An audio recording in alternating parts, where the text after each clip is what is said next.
Pero isang pala mga technique, meron tayong dito, Daiwa na pala nito, microwave oven. Hindi daw siya nag-iinit. Testing na natin. Ang ganda pa nitong kanyang kwan. Meron siyang plastic. Ayan, try natin. Ayan mga technique, kitang-kita may power. So ang complaint nila hindi daw nag-iinit. Sana fuse lang. Sana hindi magnetron, kasi kung magnetron, malang magnetron eh. Bili nila silang bago. Okay, buksan natin. Technique, ito yung kanyang loob. Ito yung magnetron. Yan, magnetron. Sukatan din natin yan. Pero unang-una, merong fuse kasi rito. Mga technique, ito ang fuse na to. Pati yung capacitor na yan, testing din natin. Pero i-discharge muna natin bago yan. Pero ito muna tayo. Ito muna. Okay, buksan natin yan.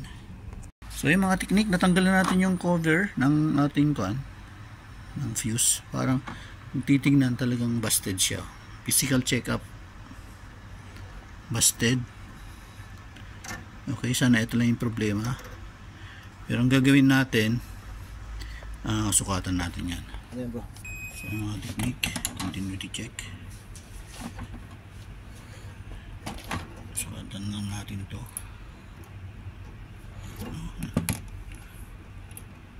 Ayun, confirm mga technique. Check mo rito bro. Saan dito? Yan, confirm. Sira. Okay, so gawin muna natin pansamantala, i-jumper lang natin to. Lagay lang tayo ng fine wire, ihinang. Pag gumana, saka natin palitan. Okay, saka natin palitan. So bagay, kwan lang naman yan. Pwedeng gamitin yung kwan, fuse na, ay may fuse yata ako doon. Tingnan ko yung kwan niya, specs niya. So, yung mga technique, ito yung specs ng fuse. Nakalagay dito 5 kV, yan, mataas yung kV niya, 5 kV. Tapos 650 milliampere. Yan o, 650 milliampere. So wala pang 1 ampere mga technique. So pansamantala ihihinang natin. Ayan mga technique, check natin.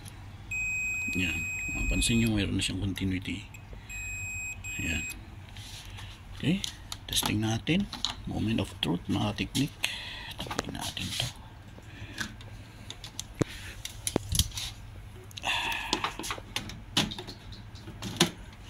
Okay.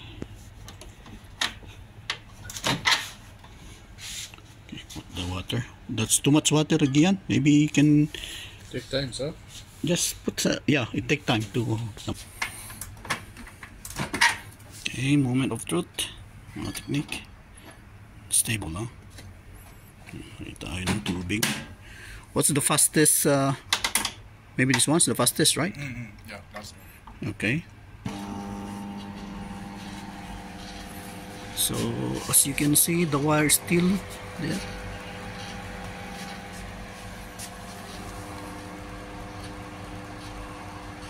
I didn't see the wire. So let's just wait. Hanggang matapos. Yan mga technique, di natin hintayin yung timer. Tingnan natin. Oh, walang nangyari ah. No what? No what? No what? Let me see if this one's still, if the fuse is busted. Hold on. Hindi siya uminit mga technique. Tingnan natin kung nabusted ulit yung fuse niya. No, hindi. It's still good.